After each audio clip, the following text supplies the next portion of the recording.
as we always do about this time, sucker shit. I was really thinking about this one. Oh. So, your oldest, my godson, he's an HBCU grad, soon to be 2-time, right? Mm-hmm.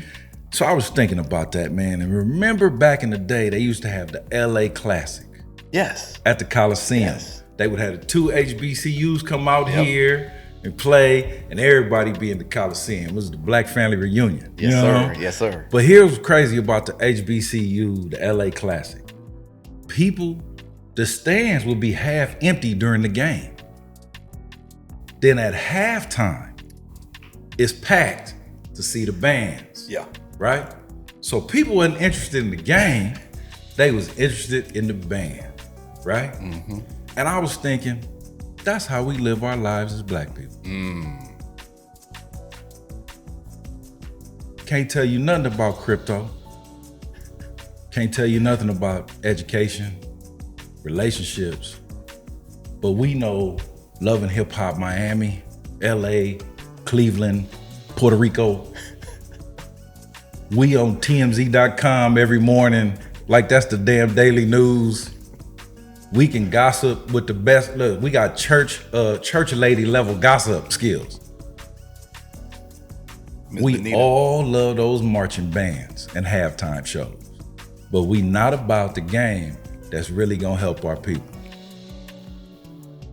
You HBCU LA Classic niggas is on some sucker shit. Dope.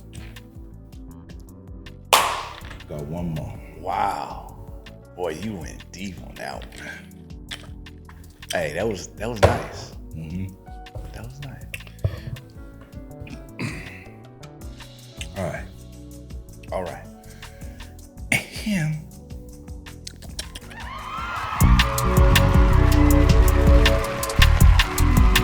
Well, and the one thing there was some some bright moments as I reflect on that I didn't follow up on. So, for instance, shoot, man, my last junior, senior year, freshman year in college, I went to about 4 or 5 proms.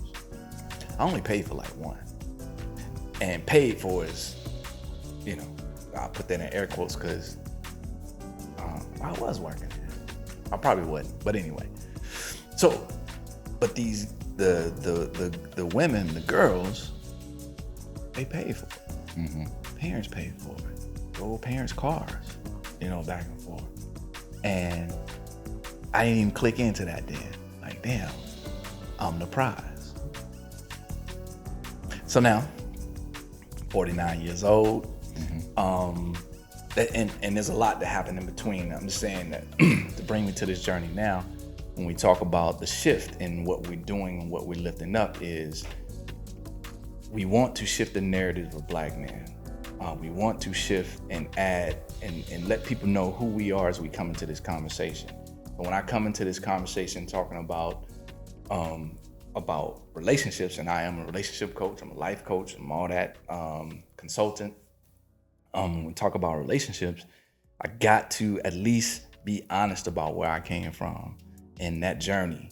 And so even now, the struggles with my wife, we've been together 24 years, the struggles with her, as I look back on with 2 things. A, me not standing and being on my purpose, on my vision, on my values, on my guiding principles, and standing on my square. Yes, sir. And her being out of order, as Iyanla would say.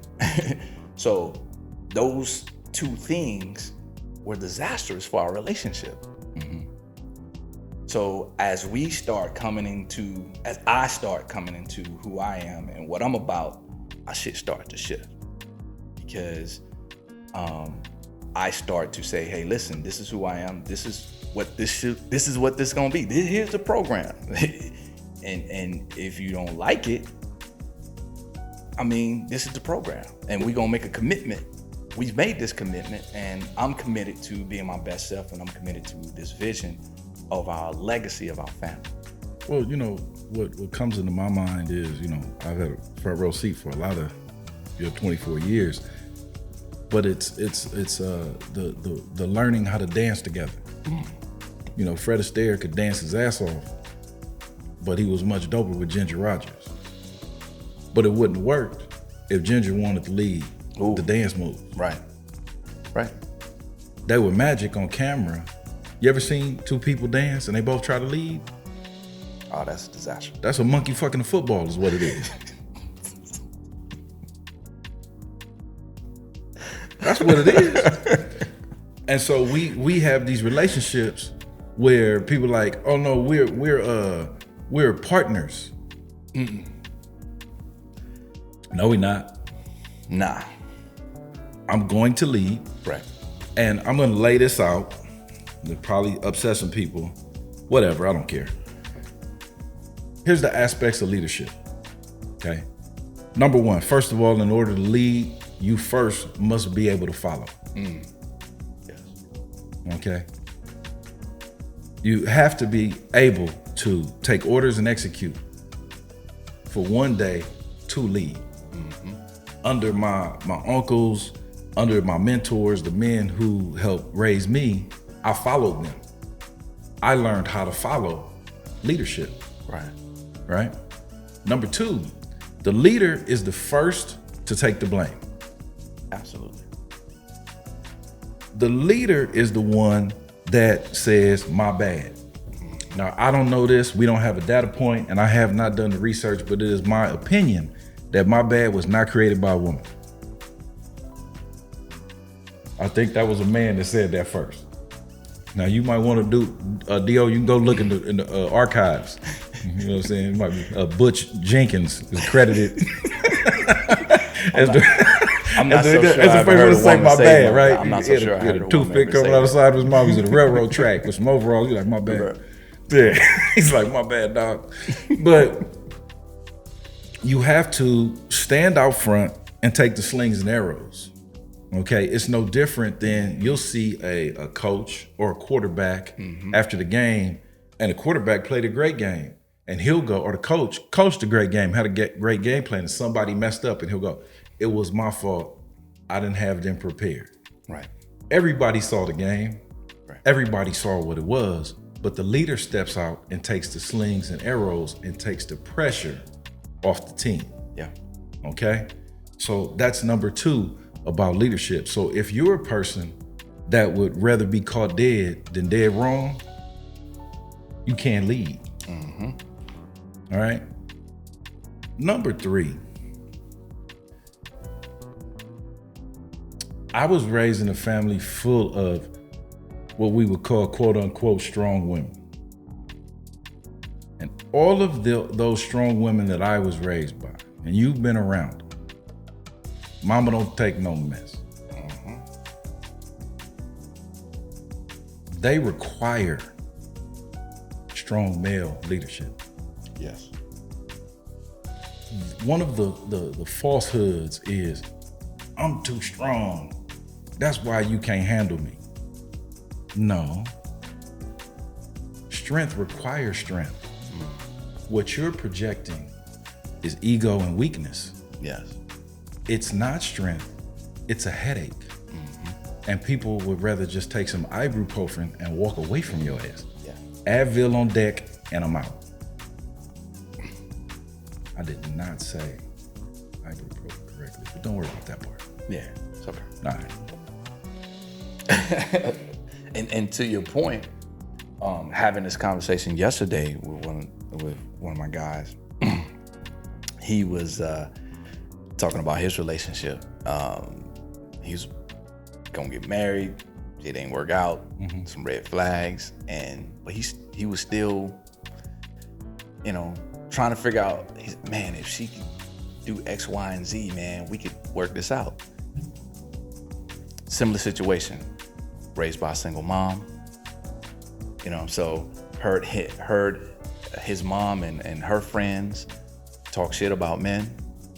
And I was like, wow, man, how'd that make you feel as a young boy growing up to hear them talk about not needing you, right? Yeah. And he was like, yo, man, I'm in therapy now for that shit. I was like, wow, right? So there are no such thing as two pilots. There's a pilot and a co-pilot.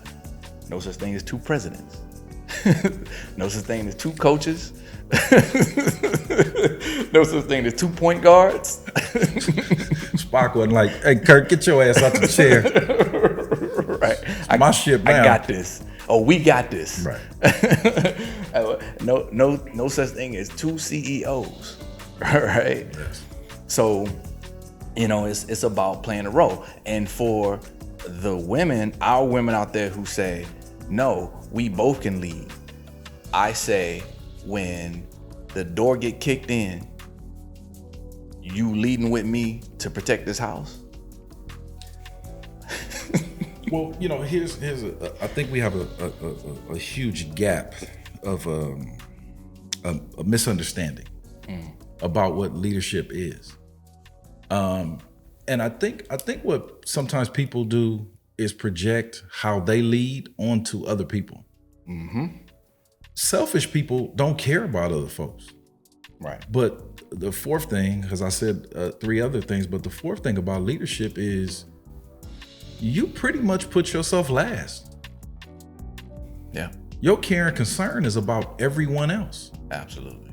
And then you're last. You tell the story of your uncle working all those hours at a factory, and if I'm correct, he's passed. Yep. And your aunt's still alive. Yes. Well, that's the story of Big Daddy. Yep. Granddaddy worked in the factory sucking on asbestos for 40 years, or Yep. worked at the post office on the docks. Yep. And worked painting and did this and did that. And typically he died early, and then Big Mama was up in the house and she was doing her job, but she lived longer. And so now we as family look at Big Mama, the legacy, and Big Mama house, and we having Thanksgiving. But it was Big Daddy that worked his ass off as the leader to provide. To me, fair exchange, no robbery. We had an understanding back then. Okay, now of course these are modern times, and we in LA, man. Shoot, everybody got a damn work. You got to pay $600,000 to live next to a crib. So it ain't cheap out here, But there are roles to make the team work. Right? Mm-hmm. And we have an epidemic. Manhood is at an all-time low. Right? So of course we're an anomaly sometimes with the way we speak and how we carry ourselves. But we're the elixir to what ails us. Yeah. If you want to conquer a people, and it goes back to all the ancient wars, you take the men out, you kill them. Right. And then you pull in the women and children. And that's been the game plan. And we are steadily being taken out. Right? Mm-hmm. And so it's time, like I always say real niggas got the ball now. It's time for us men to stand up and be men. Love it. I love it. And just speaking on that Big Daddy narrative, you're absolutely right. And there's 2 things that hurt the Big Daddy narrative. To your point, nobody talked about Big Daddy with reverence. So he wasn't respected. So they didn't carry that respect or that reverence for that man and what he did, what he provided and provided. Just didn't even talk about the protection, provided for that family, for those generations of family. And then we had our mothers would have seen Big Daddy. Our mothers and grandmothers would have seen Big Daddy get taken care of by Big Mama. Mm-hmm. Like I saw my stepdad getting taken care of by my mom, where I, as a young boy, said, wow, that's the way it's supposed to be. A young girl may see that and say, she doing too much for him. Side note. It's the reason I don't do disclaimers. Okay. And I'm gonna tell you why I don't do disclaimers, and it popped in my head when you said it, because I know somebody is gonna watch this, and what you just said, the girl said, oh, she's doing too much, or, well, not everybody's like this, as if everybody's like anything. Right. Here's why I don't do disclaimers. Was there a disclaimer in the beginning of The Color Purple to say that all black men aren't like Mr.? Ooh. Ooh. Wait and exhale. So we didn't need a disclaimer? Wait and exhale before she burnt the BMW up? Not all black women will a torch set fire to your car. So disclaimers are projections. So I'm going to anticipate, right, your reaction, and I'm going to soothe you ahead of time. No, I want you to feel the conversation. I want you to feel everything, and then we can have a discussion. So I don't do disclaimers. I don't water down what I say. What I told earlier, weaker than Circus Lemonade. I love it. I don't water it down, right? And then we can talk, right? Bring your full self to the conversation, and I'm gonna bring my full self, and let's really hash it out, right? Let everybody stand on their square and be heard.